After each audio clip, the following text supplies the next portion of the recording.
congodialogue.com.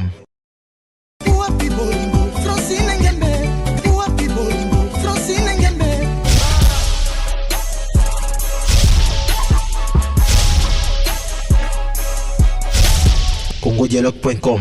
Il va l'opé sanga Francine Ngembe.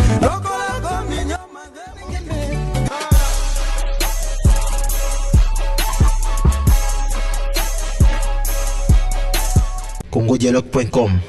Bonjour fidèles téléspectateurs, bonjour ou bonsoir.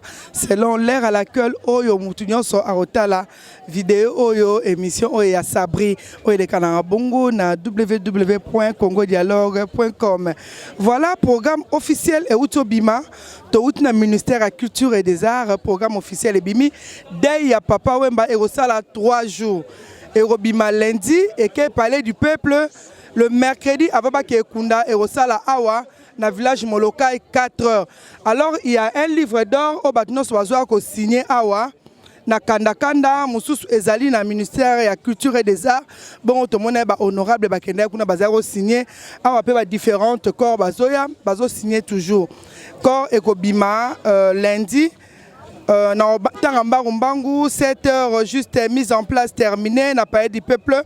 7h30 arrivée des délégations des artistes, 7h45 arrivée des autorités de la maison civile, 8h juste arrivée des membres du corps diplomatique, arrivée du directeur du cabinet du chef de l'État adjoint, arrivée de membres du gouvernement, arrivée des délégations et ministères étrangers.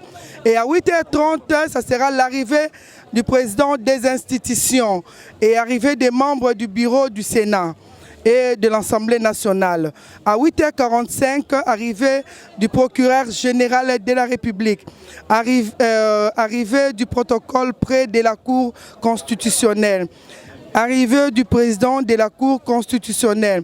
À 9h juste, arrivée du Premier ministre. À 9h05, arrivée de l'honorable président du Sénat. Et à 9h10, arrivée de l'honorable président de l'Assemblée. À 10h juste, c'est l'arrivée de son Excellence, Monsieur le Président Joseph Kabila Kabange. Donc le lundi, le président sera bien au palais du peuple pour accueillir le corps de Papa Wemba qui nous a laissé. Nous sommes là na Kanda, place Batissa, village Molokai. Donc, divers concerts et Zobetama Awa, signé livre d'or. Donc, par là, j'ai dit merci beaucoup à Nanou Mujinga qui fait toujours confiance à Congo Dialogue. Et merci beaucoup à Mishmima. Bon rétablissement. Merci beaucoup à ma boss Francine Ngembe. À suivre, Poto Kendo Rosoir, Archange, Toke Zoé Bongo. Na limité ba osala studio bazo yembela papa na ndenga tika kibiso et puis borozwa moment oyo l'honorable Néron Mbungu a passé na papa mercredi et pas naé papa a voyagé vendredi a voyagé jeudi mercredi bazalaki na honorable Néron Mbungu balie baseki na maloba aloba qui c'est comme si papa ayeba ki ndenga zo kende a ozongela bisoté papa a kufi lokola héros avec de baloba ke soda ke à fond. Donc nous disons merci à tous ceux qui nous font toujours confiance. Donc on se retrouve tout à l'heure à l'imiter. congodialogue.com. Avez-vous peur du dernier voyage ou du dernier concert? Le dernier concert, je crois que ça sera sur scène où je partirai quoi, devant tous les fanatiques. C'est votre souhait, ça. C'est ce que vous souhaitez pour vous. J'ai comme l'impression, parce qu'il y a des moments qui, ça m'arrive sur scène, je vais le dévoiler maintenant, où je sens comme je plane. Comme je suis en train de planer, quoi. Ouais. Alors ça, c'est porté par l'énergie du public, peut-être. Peut-être, je sais pas quoi. C'est vraiment, je sais pas comment l'expliquer, quoi. Mais bon, et peut-être un jour, je partirai comme ça aussi. Douleur na motema na préféré la lela ya kobatama noki baloba balarme ya crocodile oh moto aza mordu na sango ya liwa asali hémorragie ya esengo atikali kaka na mawa. Merci beaucoup Papa Wemba. Rendez-vous à Brazzaville. Merci. C'est quand? C'est le 8. À Abidjan? Abidjan, c'est du 21 au 24 avril. congodialogue.com. Voilà, fidèles téléspectateurs, comme vous avez promis, tu promettais Bino que tu Luca mwana moko oyo azalaki pene ya papa Wemba o bauti na ye bayaki na ye bon to sélectionnaki Archange a arcaniser biso nanu na ndenge nini balaki ba gauche droite na Côte d'Ivoire bazui bango na charge bando foot bango chaque fin du mois boyebi ke Congo dialogue elingaka te ba les on dit non Kabibi balemo akitaka na terrain pona émission Sabri donc éclaircir bino to na studio ba osala bongo nzembo ya hommage à papa na bango Archange vraiment na motema poelele andimi ko pesa biso interview oyo directement to rejoindre Archange mes condoléances. Merci Kabibi. Voilà Archange to kene mingi te Archange bino bozalaki na papa bolongwe awa bolongwa ki jeudi j'espère. Oui, bolongwa jeudi. Nini oyo remarqué que papa me peut-être na avion azali kolala pamba peut-être azali yo mutu passe. En tout cas papa est bien, papa est en forme. Papa est très bien, toqué bien, tokomi bien, bayambi biso bien. Si le to komo beta masolo papa confident na okamwa yo lekelanga fort. Mais ba mususu bazolo ba ke papa ba pesa ki repos. Ngana bi papa za lokwa mundele so ba pesa ki repos nganga vanda. Est-ce que avant bo mata na podium batala ki papa ba tension makambutu? Kabibi yo mo lobi ke papa honnête na makambo santé na ye. De ce médecin il sait que non. Papa il m'a payé ma na repos. Papa respectant ma kasi. Mais le roi qui est contrôle médecin et secrétaire, ko banana ko yimba. Il y a problème ko fonctionne de tes mains, yimba na yo. Le roi médecin le ba bon, yango papa ndime contrôle to ke beta. Yo to kene to beti mais nzambe ga ninga sala makambo na ye. Bon. Si papa tsiki biso. Bon, papa ko fait la troisième chanson ou quatrième? Quatrième chanson est-ce que na seben nango? Bon, est-ce que peut-être mon qui a zaïf ko lié mon pena bien te azoro matapé mingité? Tu as en forme. Ah, il est bien quoi. Il y a voix, ils ont pas voix dans caprice nango quoi. Il y a la bande mon musu pour ça nango bien mais jour voilà pour la qui bien tu vois. Voix puis ils ont permettre mais il est en forme, il est très bien pas banette na show. Il est en forme, il a une énergie quoi. Il a plaisir. Il y a aussi na concert wana. Archange bina bozala ki wana komona mbala moko et comme niveau seben papa azonga sima et puis akoya brusquement ndengwana donc biso tout total ki en direct olala kité tozaola non parce que papa kendaki surtout ngana zaola non parce que na zela rendez-vous na émission na papa na retour et ça là ki bino ndengeni poto mona bato soit si mutamta na genre na émotion yosko Archange ozwa ki ndeni mais tela ngana za awa micro elandi siko papa ye moko ya ngimo liboso na biso abaluka bolé razo songa po simba micro oyebi ke Kabibi papa zo koyi aneti na film. Oh papa ça spectacle était papa mukolo a ça ba jeu comment papa ko banda neti zo koyi oh papa pena zo kendele tout le monde pena faire zo kende to rapidité ja koyi to ye wana bino ba musicien na ye boyebi bien so muta koyi so ka koyi liboso réflexe nous sommes dans soit bolali c'est mon panier nous bon matin bon vendre ça qui est dessous bon mon peut-être bon souffler bon tout faire qui est dessous bon bien ça qui émotion de la mamie tout ça ni pour papa zo la mouraté tout ça la musa papa vient la mouraté il s'agit pas si il y a facilité Kabibi il y a facilité comme on a papa toi il est bien toi il est très très bien pour comment j'ai dit to beta qui peut j'ai dit wana vendredi au hôtel, to fandi. Les mêmes j'ai dit au concert privé, to beta qui concert privé j'ai dit. Oui, les mêmes j'ai dit les to komagi à partir de 22h to beta qui les concerts on est sili vendredi papa pa un hôtel na biso to fandi kande salaka to se cap donc bien samedi nenge moko dimanche ndé papa tiki biso ça li passe fort Kabibi.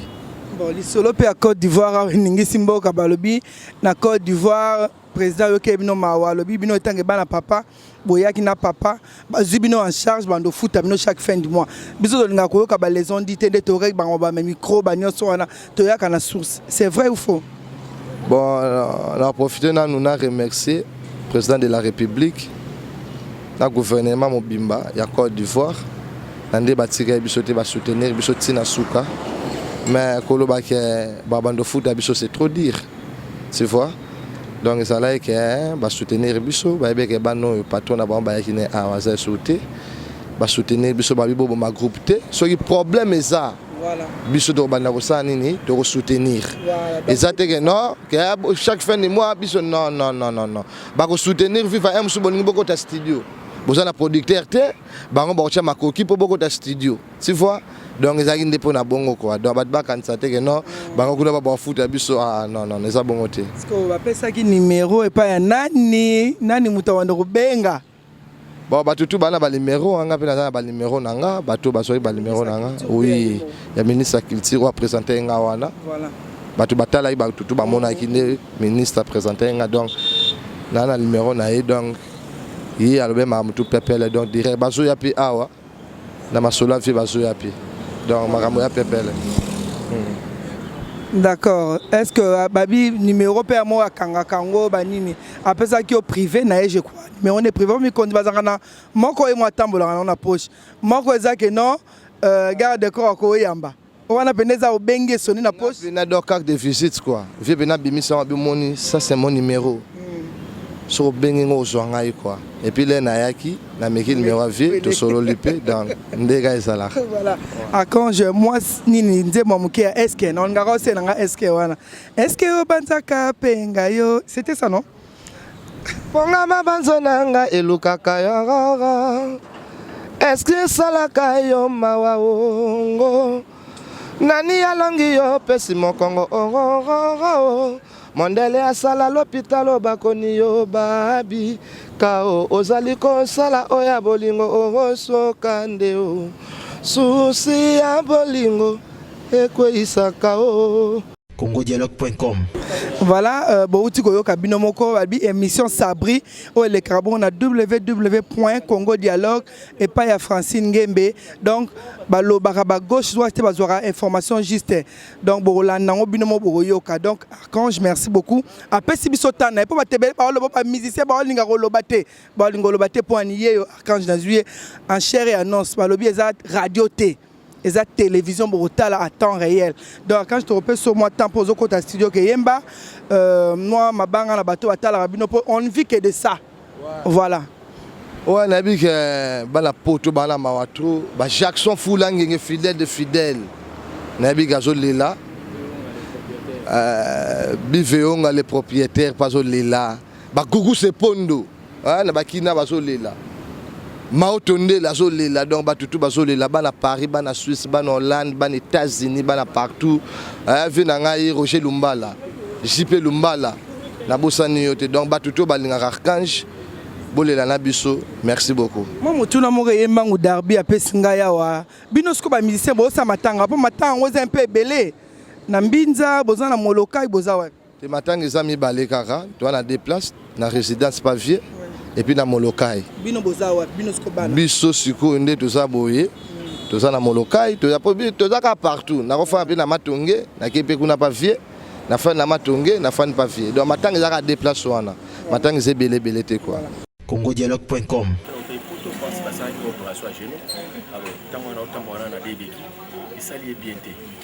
expliquer ngai ndenge apika Chris na poto ne baswanyaki ye tozali na mama tulie tomeli ensemble to na zongi chaque est trop abi ndenge ni honorable na babeki boya ye motala nga kwa yokaki alende sikoyo abengi ngai ye moko abi honorable dimanche nazoya kolia pana yo nazoya kotala yo parce que tant mama kufaki nazali na poto et puis vraiment au marqué ngai alors tout se préparer pour la famille to yambi ayaki na mama na famille nyonso na vieux sénado to vandi pa na ngai dimanche de 14h à 22h tout mon vieux sénado azo signaler bi mais papa mais l'air ayebisi sénado non tikanga na zo atana ngai na fanda pa honorable tina ba 22h to lie na ye to meli to yembi ku to voir même to yembi na zana ba image à mama to yembi yo yebi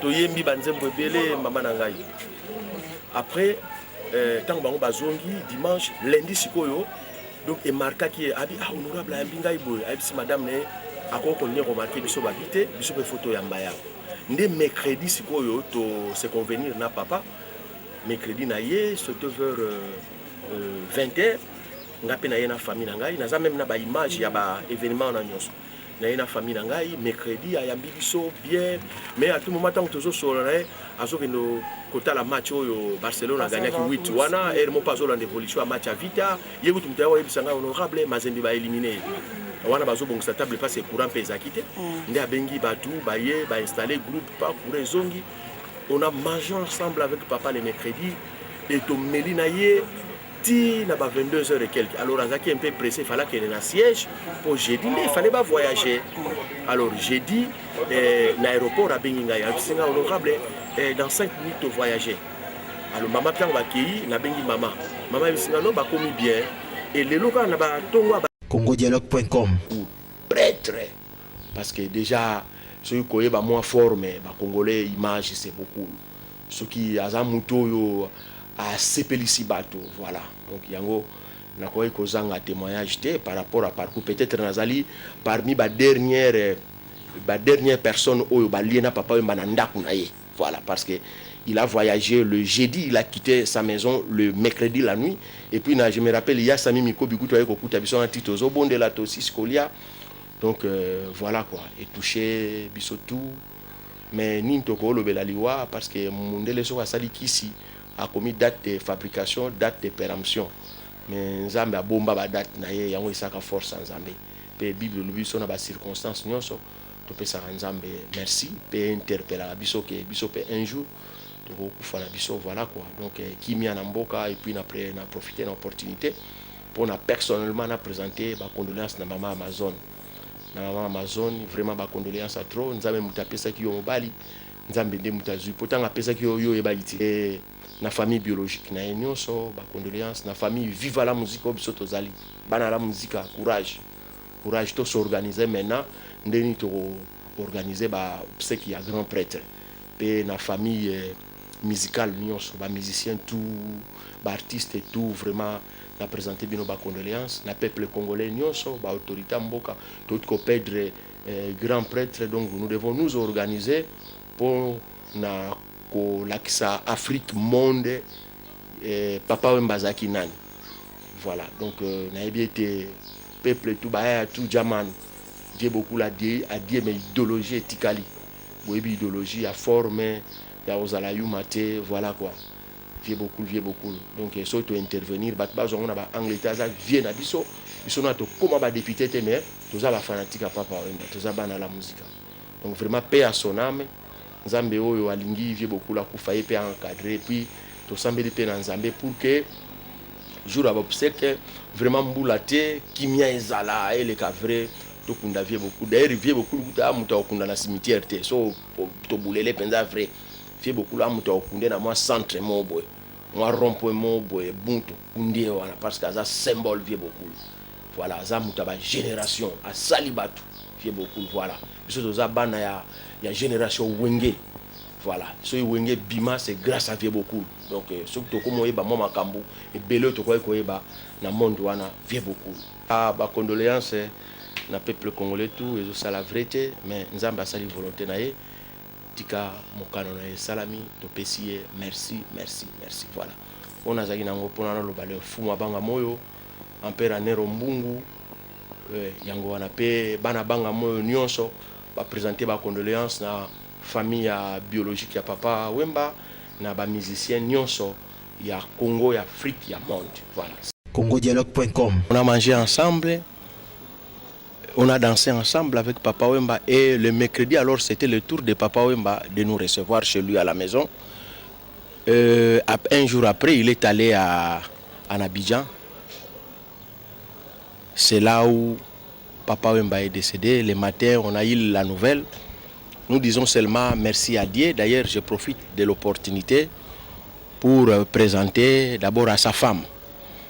Mais mes condoléances alors les plus attristées à sa famille biologique, à la famille musicale également, au peuple congolais, au peuple africain, pourquoi pas du monde, parce que c'est une star mondiale.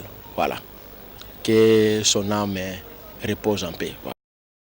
Pour rappel, l'icône de la musique congolaise est décédée après une crise en plein spectacle à Abidjan. L'Afrique perd encore un de ses ambassadeurs. Pour l'honorable Meron Bungu Pumwa Bangamoyo, Que Dieu le Père puisse réserver une place de choix pour cette célébrité mondiale dans le monde céleste et que la terre des ancêtres lui soit douce. Papa Wemba est parti, mais il reste vivant à travers ses œuvres, a conclu l'empereur Néron Mbungu Mbungu. Fumwa Bangamoyo. Papa, au revoir. Ok, merci honorable.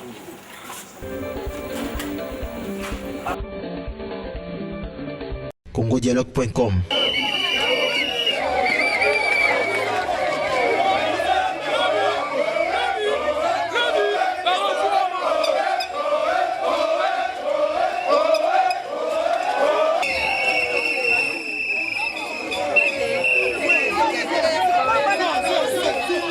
congodialogue.com. Voilà, là ce sont les fanatiques de Renaissance. Le Renaissance, c'est une couleur qui ressemble à la Côte d'Ivoire. Voilà, bazo rendre hommage toujours jusqu'à Awa. Baye Robina danse ya beaucoup le baye ko décorer que ya Papa Wemba oyacha na couloir Madiakoko. Vraiment ça se passe très bien ici na Kandakanda. Toza la matanga mais balobi awa il faut que la mowei na loyembo pe na esengo. Donc voilà, ils sont là en train d'exprimer leur joie pour Papa Wemba.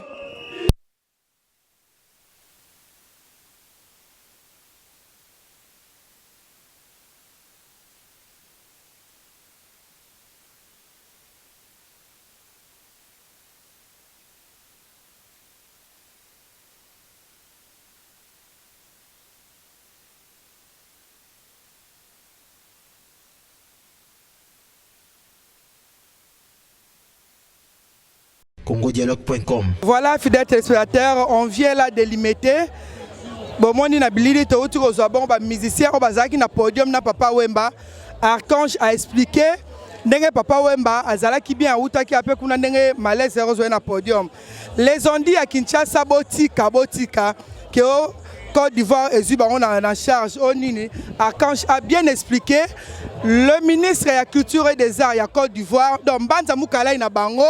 Ndé alobaki au cas où bazan la problème, il y a studio, il y a nini ba bengae à aider bango. Alors arrêtons les spéculations que le gouvernement côte ivoirien a eu bango en charge. Ce sont des Congolais, ils sont bel et bien rentrés. Mon appel couloir Madiako Kondenge Zali donc ils ont inondé. Na été son bengango kermesse Papa Wemba ou quoi. Donc le gouvernement plaire Papa Wemba comme il faut. Donc le programme est bimi et Bemerosa là 3 jours et bimi lundi bakundi yango mercredi. Alors mercredi jour à Souka Ekoya awa et rosa là 4 heures du temps pour la tunyon soyo barosa possibilité de roya parler du peuple parce que chef de l'état yemo kwa rosa là pour décorer na titre posthume. Merci beaucoup à toi mon boss. Bolandi pe interview ndenge Néron Mbungu ayamba ki na ndaku na ye donc fait nyonso ande de kanaki on dirait papa ayebaki ke akozonga lisusu te. Donc par là je dis encore une fois toutes nos condoléances à la famille musicale et puis à tout vive la musique ici bala matonge vraiment te présenter nos condoléances na kombo ya boss na biso Francine Ngembe. Donc on se retrouve tout à l'heure pour une autre émission. congodialogue.com. Avez-vous peur du dernier voyage ou du dernier concert? Le dernier concert, je crois que ça sera sur scène où je partirai quoi, devant tous les fanatiques. C'est votre souhait, ça. C'est ce que vous souhaitez pour vous. J'ai comme l'impression, parce qu'il y a des moments qui, ça m'arrive sur scène, je vais le dévoiler maintenant, où je sens comme je plane. Comme je suis en train de planer, quoi. Ouais. Alors ça, c'est porté par l'énergie du public, peut-être. Peut-être, je sais pas quoi. C'est vraiment, je sais pas comment l'expliquer, quoi. Mais bon, et peut-être un jour je partirai comme ça aussi. Merci beaucoup, Papa Wemba. Nous sommes pratiquement au début de l'année. Merci pour la musique. Nous sommes pratiquement au début de l'année 2016. Je vous donne l'occasion de présenter vos vœux à vos fans, soit en a cappella, soit dans le discours qui vous appartient. Je n'ai pas eu la chance de vous présenter parce que je suis arrivé ici en France début janvier et je suis passé directement à l'hosto qui m'a tenu pendant un mois et là, bon, je suis convalescent. Mais je vous dis, meilleurs vœux, que cette année soit une année vraiment où toutes les chances du monde vont être de notre côté et de votre côté aussi, quoi. L'amitié, c'est quelque chose, quoi. Et surtout, n'oubliez pas que Dieu est là et il nous regarde. Nous devons tous aller vers lui. douleur na motema na préféré la lela ya kobatama noki baloba balarme ya crocodile oh oh moto aza mordu na sango ya liwa asali hémorragie ya esengo atikali kaka na mawa. Merci beaucoup, Papa Wemba. Rendez-vous à Brazzaville. Merci. C'est quand? C'est le 8. À Abidjan. Abidjan, c'est du 21 au 24 avril. congodialogue.com.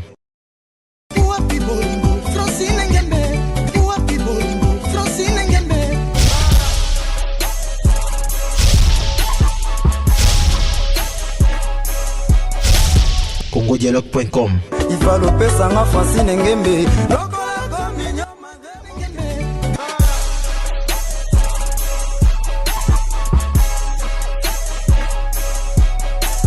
congodialogue.com. Il va l'opé sanga Francine Ngembe.